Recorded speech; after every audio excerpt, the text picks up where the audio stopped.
I know this is something you've been like, you always reference to, and then you're like, we'll save it for later. And later is now. Yeah, okay. But yeah, just health department, I guess. I mean, Yeah. I think most people would guess that the health department is involved in tattooing. I think at least I assumed before coming in here that the health department like did all the right things to make sure that everybody's good, and maybe they do, but like, just being here and being around you guys, I get to see a little bit of the inside of it, and it's well, it doesn't help that I don't really have a fond outlook on them, so it might be a little. But I mean, I'm sure like there's reasons why you're like this now. You know what I mean? Yeah. You know. Well, yeah. I mean, so I started tattooing professionally in like a legit shop with a good reputation in 2007, somewhere around there. And prior to that, I'd worked for a couple of other shops, you know, just on the weekends and stuff. And it was the one, Skin Deep, that was in that small town where I met Josh Kirkpatrick, that the lady who owned it, she's like, there's no rules. She's like, I could literally tattoo out of my trunk if I want to. The only rule at that time, which, yeah, I think it was the only statewide rule, is that you couldn't tattoo anybody under 18. But yet, I would see pictures of like scratcher dudes around town.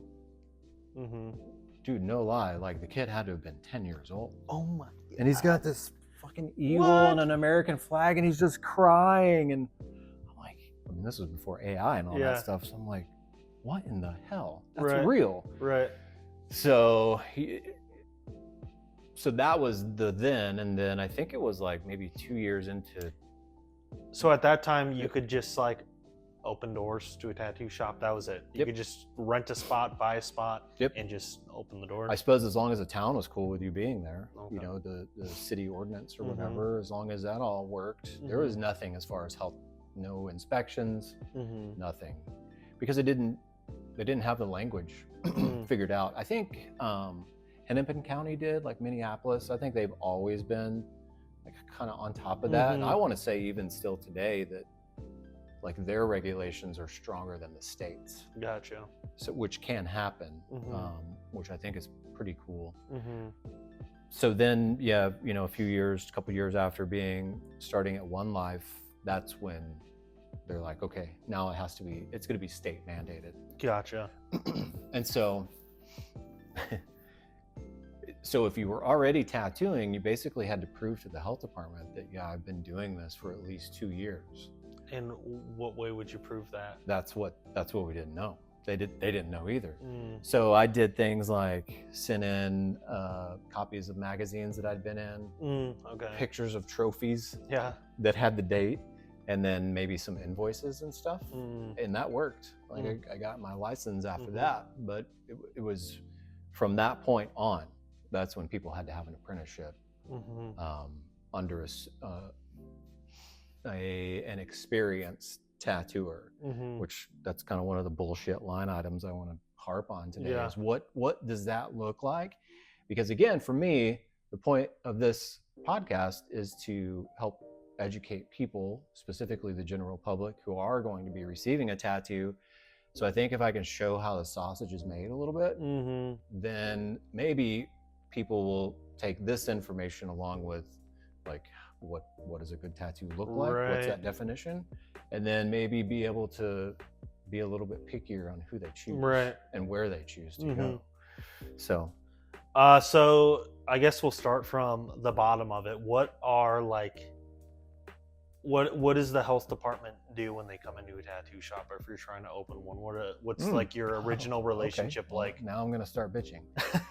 Okay, so when I open this place, you get a checklist. There's a checklist online. And I was told that just do everything on the checklist and you'll be fine. I'm like, okay. So I did all that. I'd have like a separate hand washing sink installed. And I even did other things that I thought they might want, like put the rubber baseboard trim around the tattoo area instead of the wood, which I wanted. And that's what we just did in the remodel. but they didn't care about any of that stuff. Mm. So what I was under the assumption of is that before I can open and operate, I would be inspected by the health department. Mm-hmm. That is not the case. Mm. You can open a tattoo shop having, sent in your check Mm-hmm. for the license, which is a temporary license, temporary establishment license. And you can tattoo like crazy for 2 years. They have up to 2 years before they have to come in and inspect you. And you either pass or you fail. And if you pass, then you get your permanent establishment license. Mm-hmm. I'm like, wait. So I called. I'm like, so will I be getting an inspection? Yeah. No. I'm like, so I can just open and start? And I'm like, yeah, we'll send you the temporary license. So in my head, I'm like, okay, now that gives permission to people to open a shop, do shitty work, and use improper practices for 2 years before any of that stuff's even caught. That's bullshit. And then even if it is caught, could they just reapply and then another? What would happen is they would just write on the inspection form, like, you need to get this fixed, we'll be back in 2 weeks. So they could just keep on tracking. Yeah. And that's insane. Yeah. 2 years. How many people you think, like, you could do a lot of fuck up a lot of people's lives in 2 years. And so that was the first thing. I'm like, oh my God, dude, are you serious? How long did it take for somebody to come in here? I'd say 2 years, right on the nuts. I think they came in May. I don't remember. We've been inspected 3 times in 8 years. So things change. Yeah. I can't remember when that first one was, but I do think it was like, we opened in February of 2017, and I want to say they came in like maybe May or June of 2019 or 2018. I don't know. Okay. So maybe that's less than 2 years, but still, that's what the statutes say, that's the amount of time. And given that these days, at least last I heard, which was just months ago, there's only 2 inspectors for the entire state of Minnesota. There's like 300 tattoo shops that 2 people have to cover. It's insane. Yeah, for the whole state. So that's kind of crazy to think, like, right, this stuff isn't getting done well, probably. Right. And then it's by people who, I don't think any of them that I've seen have a single tattoo. So they don't even know what to really look for. They know what the page or paper says. Yeah, who knows who wrote that. Right. I guarantee you. Maybe they had, I think the whole statutes that exist now, they were written under the assistance of like the godfather of tattooing in Minnesota and another dude. But even they said it took 9 years before any of that stuff got passed into law. So, it's just like the big deal about tattooing is like, we've never really needed anybody's help. We were self-regulating just fine. Right. Why did we need you guys all of a sudden? And we don't. We never have. Right. It kind of, I don't know if I'm just like cutting to the chase, but it really just seems like a money grab. 100%, dude. So let's talk about that then. So when I started, or when it became a statewide mandate, our license fees were $150. And we renewed that like every 2 years. I can't remember. And an establishment was, I think, $1,000 overnight. No tattooer knew this until they had to pay up. The tattooer dues renewal fee went from $150 to $420. It wasn't even like an incremental change. It wasn't even double. It was more than double. Yeah. That's insane. Yeah. And then the establishment went from $1,000 to $1,500. And a buddy of mine, he's like, dude, we now pay more than surgeons do. And so I looked it up, like what the fees are. Yeah, dude, like a freaking surgeon pays like $300 and something, $250 maybe. I think like a physician pays. That's insane. Yeah, like, and so I called them out on that one time. I asked, I'm like, are you aware that we pay more than surgeons do? And they're like, well, that's probably like a numbers thing. Like, well, it is a numbers thing. That's what, yeah. you know. I'm like, wait, how does that even make sense? Are you saying that there's more surgeons than tattooers? Because there's a lot of fucking tattooers. Yeah. There's like 2,000 tattooers in our state. So are there that many surgeons, or I'm just trying to make sense of that reasoning? Because it would make more sense if there were only 13 surgeons in the state. Well, now their fees are like crazy. Right. But why are they less than ours? Right. And that didn't make any sense. I can't remember what else the topic was. No, just like I was talking about a cash grab. Yeah, dude. So you add it all up, and so now $1,500 per establishment. That's just tattoo only. It's even more if they're a dual establishment, tattoo and piercing. I think that's like $2,000 per shop. And then the $420 is just for tattooers. I don't even know what piercing is. And I think we've calculated it once. You take all that, it's millions of dollars just in body art. That the health, and today, if I wanted to get in touch with somebody at the health in our division of the health department, there's not even a phone number I can call anymore. There used to be, but not anymore. So you have to send an email, or you need to rely on their automated e-file stuff.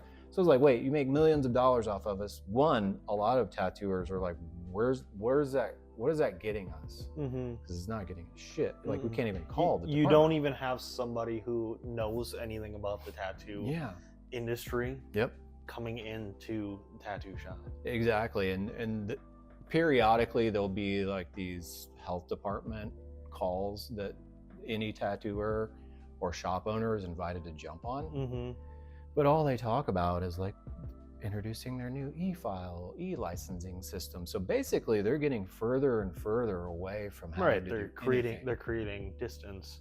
Well, and I can't remember who it was. Maybe it was Tommy, who's like, remember we used to get the certificates mailed to us and they had a nice seal? That doesn't even happen anymore. We have to print it off. Everything's done online. Like we used to have to send in like a check, like a hand filled out application. And it's just like, well, again, you go back to doctors that have licenses and it's cheaper and they still get their nice little thing to hang up in their office. And stupid, but it's just like it's just another thing. Yeah. You know? Yeah.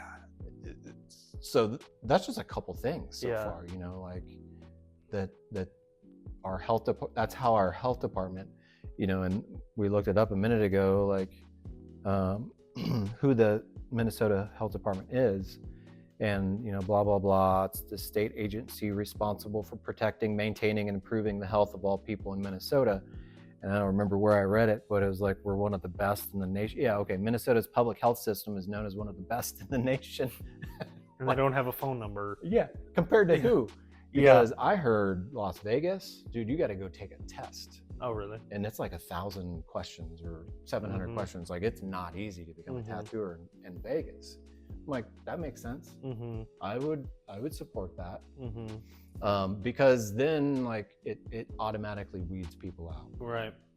And so it's funny, you know, having us gone to Denver and talked to Nate about what did he say? Like, you need just $70 and you can get a license. He pretty much said like you could just go right now and get one like in an hour. Just money. Yeah. And probably have bloodborne pathogens, maybe. I think that's what he said. Like the criteria is you just need a bloodborne, which again is like an hour on the computer. And, if that. And you're good to go.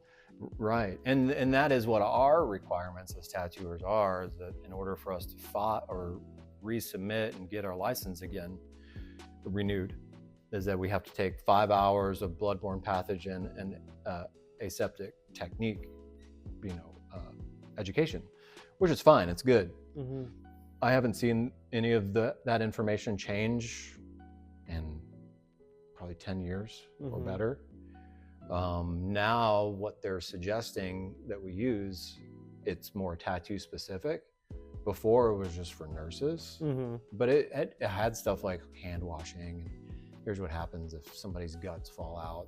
And like, well, that doesn't even pertain to Right. tattooing. And then, so that's basically the only education that we have to prove that we as Minnesota tattooers and probably body piercers have done. That's is bloodborne pathogen. And granted, that's obviously important. Very. Because you got to know how to protect the skin. You got to know what certain things to look for. And but that's it. Yeah, and I mean, realistically, from what I remember, I took it obviously not that long ago. It was all pretty, like, I probably didn't even need to read any of the like workbooks, and I probably could have gotten 100% on it. And I don't know any of us who've been doing this for a while. We Yeah. didn't even watch the videos. Yeah. We just click through the end. Yeah. Because it's again, it just doesn't change. Yeah. You could probably just write down the questions for the next 2 years. Mm-hmm. And then as far as an establishment goes, what the health department does when they come in, I don't know if I'm jumping ahead, but they'll come in. It's supposed to be a surprise visit, but one of the last times the second to last time we were inspected was during or right at the tail end of COVID when we got to reopen. And because of that, they had to let us know that they were coming. So whatever, that was nice. But then the 1-2 years after that, same thing. Like, because we're appointment only now, the dude just stuck his card in the door and was like, call me for an inspection. Yeah. So, but then I'm also like, well, there's only 2 of you. You can't go all the way up to War Road, Minnesota and do a drop-in surprise thing, because what if they're closed? Right. And you're only in that area for a day. Like, you have to let us know now. But then they'll come in, they want to make sure that there's no rats or overflowing sewage, which I would really hope that that's a given. And people have checked our floor to make sure there's no holes or anything in it, which I guess I get. I'm not tattooing people on the floor yet, but whatever. I suppose it's just ease of cleaning. They kind of go through our drawers, and the things that they pick out, they want to know if we are disposable or if we have an autoclave. So we're all disposable. So then they'll just randomly grab a box of needles, check the expiration date, which is just the sterilization date. You could totally re-sterilize those needles, no problem. But that's what they check. And then they'll just grab a random bottle of ink, check its expiration date, which all of this stuff has to have an expiration date because it enters the body, but there's nothing really that expires. Maybe the sterilization can, because it's all done with like ethyl oxide gas, but I don't know, like, you know, I've never dove that far into it. But as far as ink, you know, what goes bad in that? Right. The shit's gonna dry out before it goes bad. But that's just what they look for, and that's really it. So then if you are sterilizing stuff, if you've got an autoclave, then this one I appreciate. They need to show that you've been doing a spore test. So you put this thing in the autoclave, you sterilize it, and then you send it into the company, and they let you know if your sterilizer's working or not. So you have to have regular records of that stuff. So that's kind of another big benefit of going just totally disposable. Right. You don't have to worry about that. You don't have to buy a $3,000 autoclave. And then they'll look at our paperwork and make sure that certain language is on there, which it depends on the inspector. Oh man, okay, so now here's the other thing. I think I pulled this one up specifically. So since we've been getting inspected, since this has been a thing, every tattoo shop that I've worked at, we have been under the impression that we have to make a copy or keep a copy of a person's ID. And I was trying to find it a second ago in the statutes. I think it's up here. But the language is literally like an an artist or an establishment must keep records of all these things. So even the paperwork we use, you know, we photograph their ID. That's just what we've all known forever. And then one of these calls that we had with the health department, they're like, you guys know that you don't have to do that, right? And I'm like fucking catching on fire on the other end of the thing. And I'm like, I'm pulling up the statutes. And I'm like, the language literally Put your says, phone up to the thing. And dude, the lady who's saying this stuff during this meeting, she did the inspection like post-COVID, and she's like, you know, wanted to see our paperwork, and she's like, oh, you know, there needs to be an ID on here.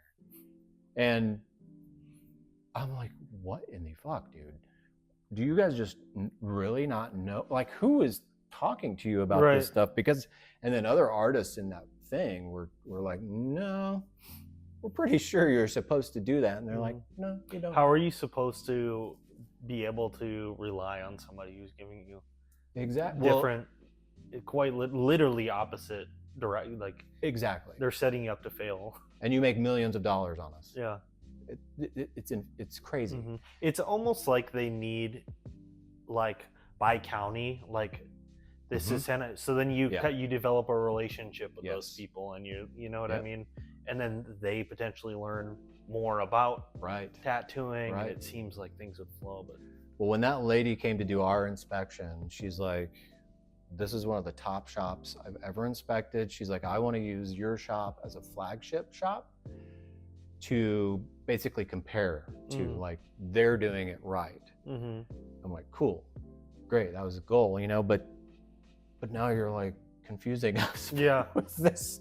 Like, you're literally saying both things, and but the statutes, which we're supposed to abide by, and that's what we'll get fined by, it has specific language that you guys are telling us doesn't need. And so I'm like, in the video chat thing that we were on, I'm like, well, I'm just gonna keep doing it. And she's like, yeah, you just go ahead, nothing wrong with doing it. Like, I think it's pretty sure it's clear. Right. So yeah, that was insane to me. And it seems to be, I've heard of former inspectors too, so it seems to be like, it's kind of like whatever the inspector that's inspecting you, it's kind of whatever their preference is that kind of makes where you pass or you fail, not the statutes, which is literally what they're supposed to be doing. So is it like how the inspector interprets? Or not even.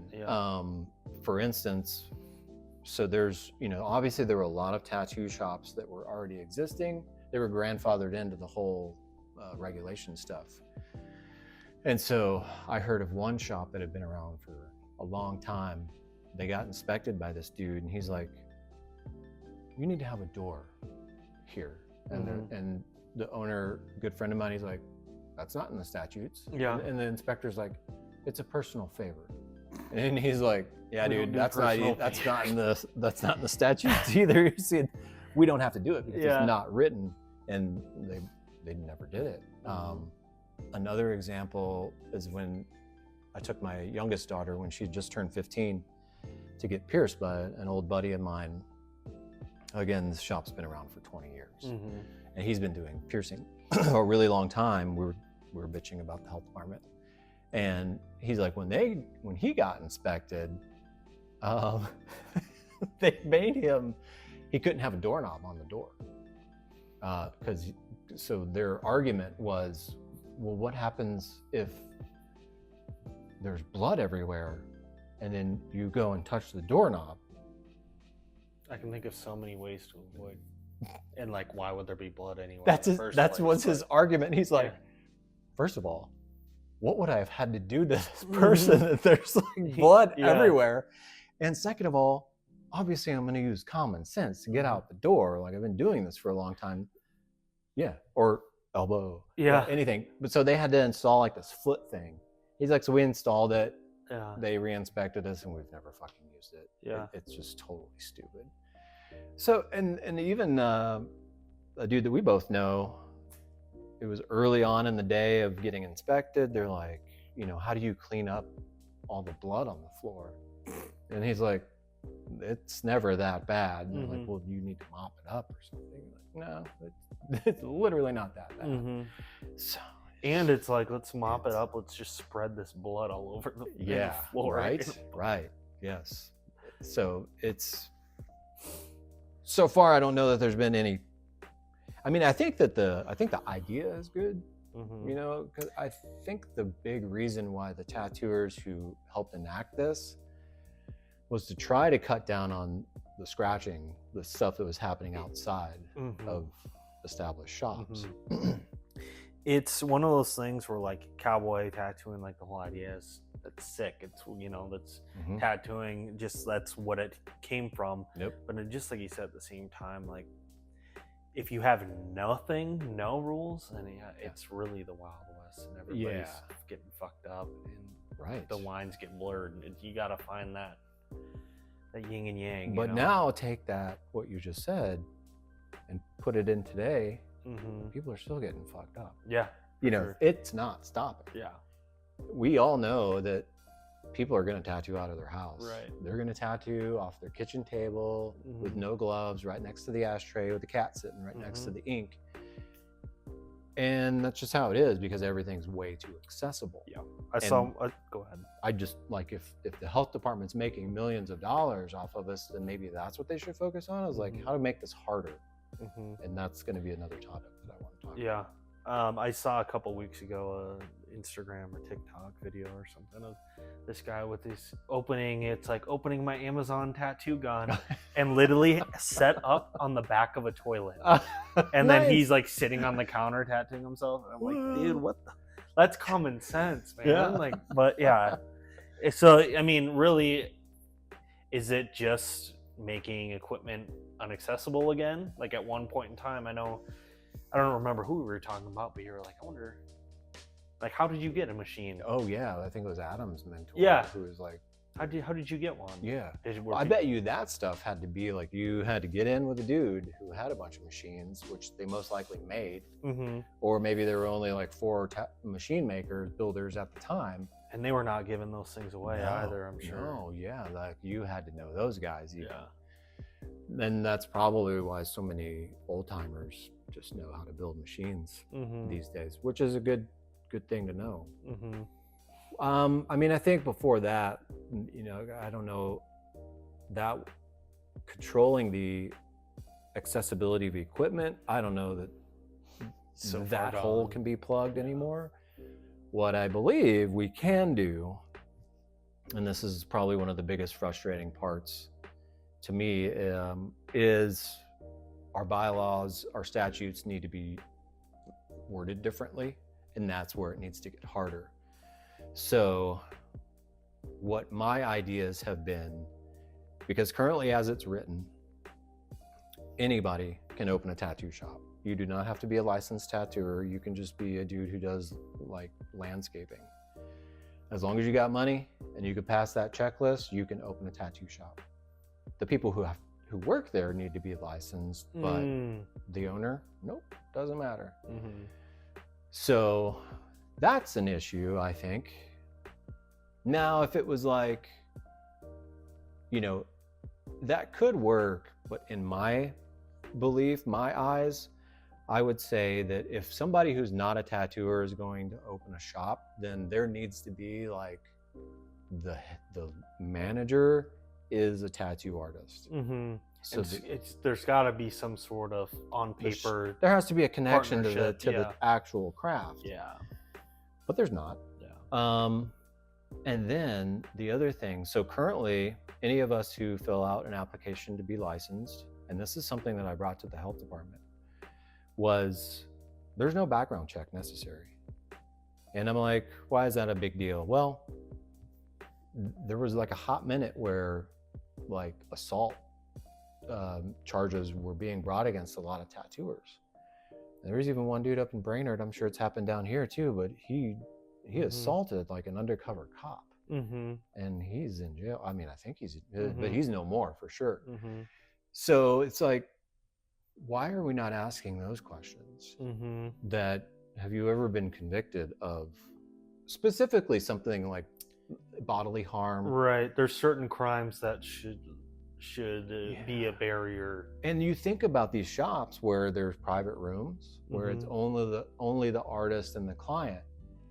Man, I mean, come on. Let's make this a little harder for anything to happen, because if we're reminding ourselves that, you know, they're the health department is the best in the nation, and part of their responsibility is to protecting the health of all people in Minnesota.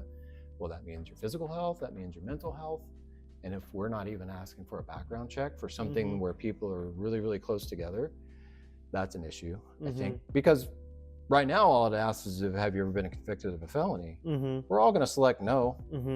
There's no, there's no, they're not going to check. And even if you did yes, I don't know if that would even do or say any. Remind me of that too, about the hours of an apprenticeship and what the inspector told me about that. I was just like, dude, I hate you right now. So there's that. When you do finally get licensed, you can be just a hot off the press apprentice. I've now tattooed 201 hours, and I got my license. You can have that license for 2 years, and then you're able to start apprenticing people. So a baby in tattooing is allowed to create other tattooers. And obviously a lot of people coming into the trade have crazy skill, and they just come out like within a couple of years just doing amazing work. That doesn't mean that they've seen everything yet, though. Like, do you know? You can't teach everything. Exactly. You have to experience. You have to have some horror stories. Yeah. So that, you know, like, if you see this, that means this. Let's avoid that. 2 years is nothing. Like, really. But that's how it's written. That's our statute. So what I believe, and what I brought to our district senator one time, she got me on a call with the health department. It went nowhere. It's another topic that I brought up when the health department like invited shop owners to these open meeting things. And it's like, well, first off, we need to do background checks. That's only fair to people, to the client. Let's help them not be at risk. And then I think that in order for somebody to own and open a shop, they should be a licensed tattooer for at least 10 years. I agree with you for sure. That could be a lot, but in 10 years, you've maybe seen a thing or two. Know. You'd be fun to do that. Yeah. And because, again, currently, and I think we covered this in what makes a good tattoo, is like, now there's like 8,000 tattoo shops everywhere, and maybe they shouldn't be open. Maybe because they haven't developed enough skill, but the calendar says that they're okay to open a shop, and that's not right. What if in that 2 years that they've been licensed, they got deployed? And they've only really been tattooing with a license for 6 months. Right. Or not tattooing at all. Yeah. Maybe they hold a license and shit didn't work out. Yeah. And they just, and then they get this idea of like, oh, I'm gonna run one. Yeah. That's where the money's at. Yeah. That's bullshit, by the way. Maybe for some people, not for me. So I think 10 years, because again, like, why do we, we're working on the largest human organ of the body. Why are we taking that so lightly? Making permanent. Yes. Like in our paperwork, we have to word it like, you understand that this is permanent, and it might require surgical procedure to remove it. Okay, that sounds like a big deal. Well, why aren't we treating it that way? And then I think for people who apprentice people, I also think 10 years. You should be a tattooer for 10 years. Oh, for sure. Before you apprentice people. Because right now we're just watering down the whiskey way too much, but the health department's happy because they're just cashing checks.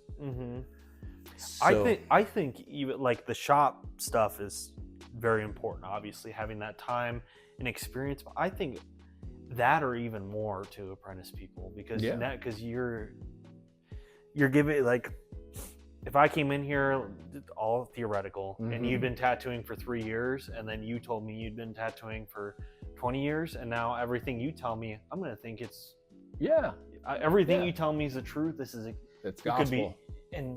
Could be fucking wrong, and yeah. Well, obviously and then that's happening. And then you go and tell the next person, Yeah. and then it's It just keeps getting watered down, worse down, and worse down. and worse and worse. Yep.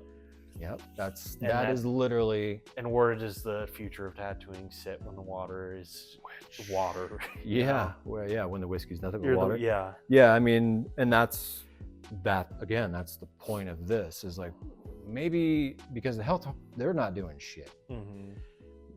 When I brought these things to them, they're like, well, that has to be done through legislation. So you're going to need to write your senators and representatives. I'm like, okay, I will.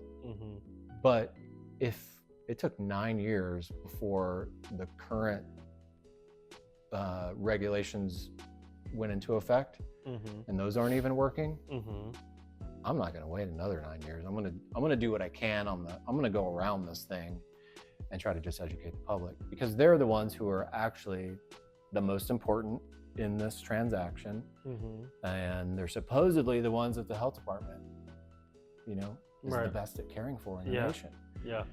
Well, that's a crock of shit. So it's and that's why we don't even need them. It's like we were doing fine without you.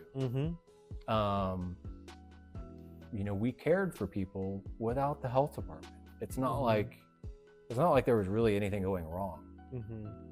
Maybe other than people scratching, but that's how many tattooers do we know who literally were scratchers? It's like how tattooing started. Yeah, like curated. Dude, like the guy that I get tattooed by. Yeah, absolutely, he's scratching like all these badasses. So whatever, just let that happen. I think.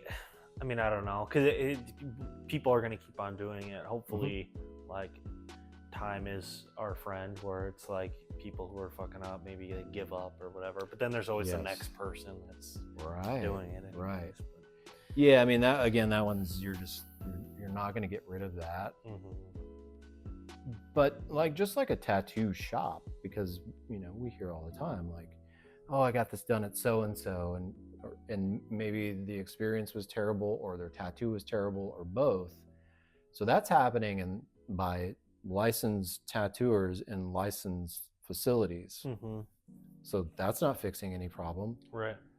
So, it's for sure going to happen with scratchers. Usually scratchers work is way easier to clean up, because it's not done right. So for whatever that means, but, okay. So now the hours thing so to get an apprenticeship, right? You gotta get the apprenticeship, whatever the mentor says you need to do before you start tattooing needs to happen. And then what the state requires is 200 hours of on-skin time. And then after that, then it has to be supervised by the supervisor, the mentor. And then you can go and become licensed. Now, that's fine. It used to be 100 hours. And that would include watching DVDs. You could watch a person tattoo. You could burn that pretty quick. Yep. Yeah. So that's one change that I'm happy that they made. It's like, okay, now you made it a little bit harder. Right. But the last inspection we got, oh man, there's another topic that I'm going to come up with. It's I was talking to the guy about apprenticeships, and it was specifically related to cosmetic tattooing and all that stuff. Because if you Google like cosmetic tattooing school or anything like that, or even just tattoo school in Minnesota, it's going to pop up all these cosmetic tattooers who have like a 6-week program or something, and at the end of it, your hours are done. How are you getting 200 hours? Well, right. It's bullshit. And so that's what the dude who was inspecting us said. That was his answer to me. He's like, they don't even really look at the hours anyhow. So basically you just admitted that this is bullshit too. Yeah. So we're over here like making sure that it's done right. And who's to say I'm not just like grabbing a sheet and writing in 100 hours? Right. Yeah. This tattoo took a really long time. Yeah. Exactly. So it is kind of like a trust thing, but edit out my one thing that is absolutely absurd and insane to me is so you have the cosmetics Mhm. or whatever, or you have microbladers, Yep. or Who and are typically working in hair salons. yeah, Yep. and they could just start tattooing, right? Because a person who does cosmetic tattooing, which is different, or microblading, which is so far apart and separate from tattooing. Basically, the people who just mark your eyebrow, they are allowed to do tattoos because we're all under the same license. That means technically that we, grumpy ass old tattooers, can do your lips and your eyebrows if we wanted to, because there's nothing that says we can't. Right. And that's also bullshit. There should be distinct differences. And I think too, maybe some people get an idea when it's like the micro cosmetic, and they're like, oh, if I can do that, why couldn't I tattoo? It's like, this shit is so hard. Every day I'm reminded, I'm like, wow, this is really fucking hard. Well, and it's like, I don't know. And what you find is that those people who are doing that, they're doing just simple line work tattoos because that's all they really know how to do. Because that's as close to microblading that you get. But it's like, well, congratulations, you've completed step 1 of tattooing.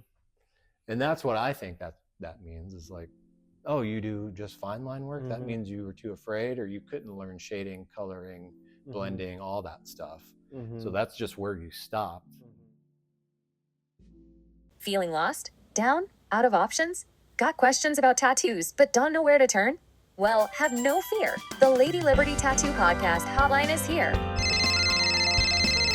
That's right, folks. Call in and get tattoo advice straight from the pros. Whether it's about your tattoo horror story, or if you just want to know why your tattoo itches, we've got the ears and answers you need. Call now, 612-356-2299. Again, 612-356-2299. Operators are standing by. Kinda. Leave us a voice memo and we will review it on our show.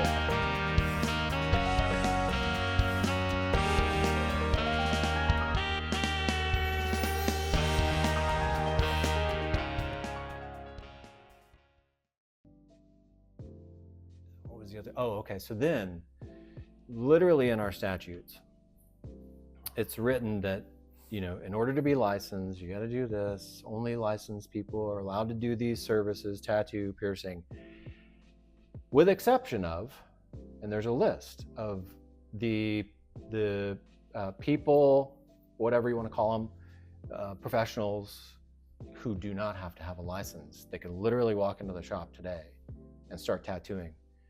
Physicians, nurses, chiropractors, acupuncturists, and I can't remember what other one there was, but it's like, what would these people know about putting pigment into the skin? For sure not a chiropractor. Like, they don't even work with the skin. No.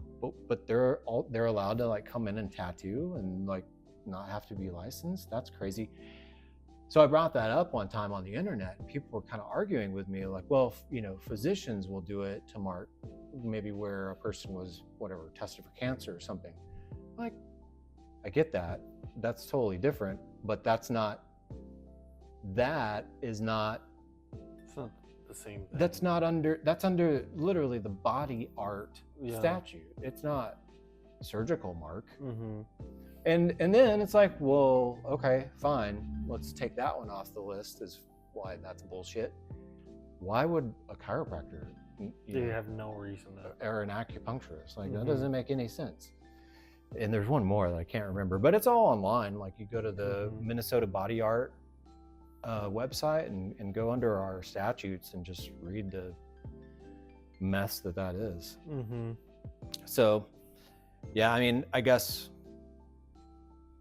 just having talked to so many of these people I don't even show up to those meetings anymore because it's like, this is just pointless. And we're going to do this now. So hopefully this will be more useful.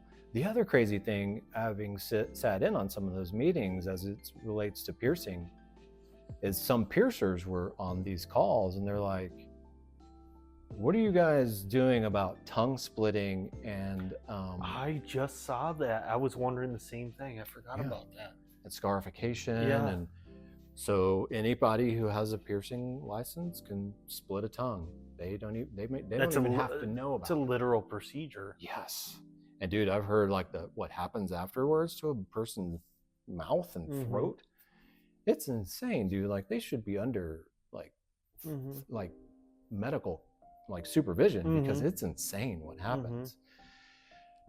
But it's just fine. Like you can put an earring in, you can certainly, I mean, it makes sense, right? This guy came up scrolling through Instagram, and I mean, like, as work, like this, obviously this dude knows what he's doing. He's a craftsman, but does the, what is it called when you carve, scarification or whatever? Dude, that's and so but gnarly. like it was like I couldn't even look at a lot of it. He was like filleting like whole arms on people, and I'm like, you literally could just like peel the chunks of skin off. It's so gnarly. Brandon, at One Life, he told me one time that he, because I think he worked at Wingnut for a minute, or at minimum knew the owner of Wingnut, Crazy Shane, and he saw him do scarification once, and he's like, dude, there was a pile of skin that he had, just like removed. All I can think of was and you literally use a scalpel, right? And just cut. Yep, but you just need to have a piercing license, and that's fine. That's a literal procedure. It's insane. It is. It's dumbfounding is what it is. Like, why are we not? And I wonder if I feel like I've heard in like some countries where that stuff is heavily regulated or not. Like I've heard stories of people like traveling to get these like modification procedures. Okay. So I wonder if it's like a state thing, if it's a federal thing, I have no idea. Oh, it's definitely not federal. So yeah, I mean, probably state, but yeah. So much of it's scary. And again, my whole thing is like, let's care for the general public. Let's care for our potential and existing clients. And that's all I'm asking for, and why I think how it's written right now is just, it's too easy. And it shouldn't be easy. Like this is damn near a surgical procedure for sure, especially like carving a person's skin out. It needs to be harder to get into, for sure. But it's not. So, and that's what sucks. And that's what I think when people are researching where to go for a tattoo, like make sure they got some time into this thing. Like make sure there's, either it's like a tattoo veteran owned shop, like an old timer, or, it's just full of old timers, because that's going to be where you're going to get the best care. Yeah. Because hopefully if it's like me, like an old timer, you guys who are going to be doing these tattoos, well, you've at least been brought up in a mindset that has more conviction than maybe, some of these brand new shops that, or private studios, which typically is like, all that means is a person who just finished their apprenticeship, they got licensed, and they, serve their time for 2 years, and then they go open their own private studio. So that's however long it took that person to do 200 hours plus 2 years. That's all the experience they have, and now they have their own place. It's like, okay, so look at that.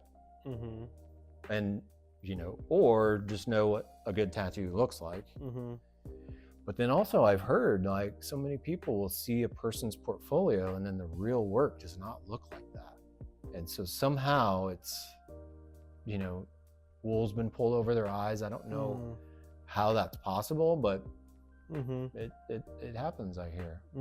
So if a person has years under their belt, or they've been taught by somebody who's got years under their belt, chances are a little bit better that you're going to walk away with a good tattoo, a better tattoo. And you're going to be treated properly, and you're going to be safe. But that's just me. Right. I'm grumpy. Yeah, you wouldn't go buy a car without researching it a little bit, or or why? Yeah, like would you buy a car if the company's only been in business for 3 years? Yeah. I don't know. Or you want to see some safety tests? Yeah. And, like get a little bit of experience. I mean, honestly, it's just like a Tesla. Like, you spit the cars out. Like none of them work right until they've been around for a few years, and then they fix them. Yeah. So it's kind of the same thing, except we're talking about something that's forever on the human body. So a lot of responsibility should be taken. Absolutely. And a lot of respect should come with that. So that's all I'm saying, man. Yeah. And I guess, like, in conclusion, maybe then what, like, I mean, we've been skimming and bouncing, but, like, let's say somebody, like, saw this and came up to you and was like, okay, so, like, I hear what you're saying. What's, like, a 2-year plan to, you know what I mean? What does that look like to you to make things kind of roll out, or what To make the changes? Yeah. It would have to happen however they want to do it, to be written into our statutes that first and foremost, I believe the background check at minimum. That's going to hopefully weed out people who are unsafe to be doing this from those who are safe. Yeah, don't ask if a person's been convicted of a felony, because that doesn't mean that they're it's just like, if they've done any harm to a human, Right. then that definitely should be found out. Absolutely. If you got too many speeding tickets, I don't even know what you can get a felony for, but if you burn down a house, you're probably okay to tattoo. You're still an asshole. But, and then I just wish that it would just be harder to get into this industry and into tattooing and piercing, because of what we're doing, again, should be taken with much more reverence and respect than it's being. So then that means, well, you need to learn under people who've been doing this 10 years or longer, and the establishment should be owned by a person who has been in tattooing or piercing at least that long, because it's just way too easy right now. So I think, to wrap it up, those are the biggest things. And maybe even hire some freaking tattooers. And that was a question that I asked them before. I'm like, why aren't you guys, when they were saying we only have 2 inspectors, I'm like, why don't you guys hire some of us whose back hurts a lot sometimes, and we would appreciate to get out of the chair, but we're still contributing to tattooing. And they're like, yeah, you can. So I go on the website, literally right after that meeting, you got to have all these stupid degrees and this and that. Like, you have the degree for your job. You have every qualification. Right. In fact, I could probably teach you how to do this. Your fucking degree is not going to. Because this is so different. You know, this was here long before all those freaking degrees and all that stuff. And so it's like, don't pay attention to that, because that doesn't mean anything. Pay attention to this instead. Like, look for this. Obviously, rats in the shop, nobody's going to be open if that's an issue. Right. We don't need your help with that. Yeah. So take that off. Let's look at these other things instead. And freaking inspect a shop before they're allowed to open and do business. That's another one. Like that should be like number 2. That's bare minimum. Like, yes. Insane.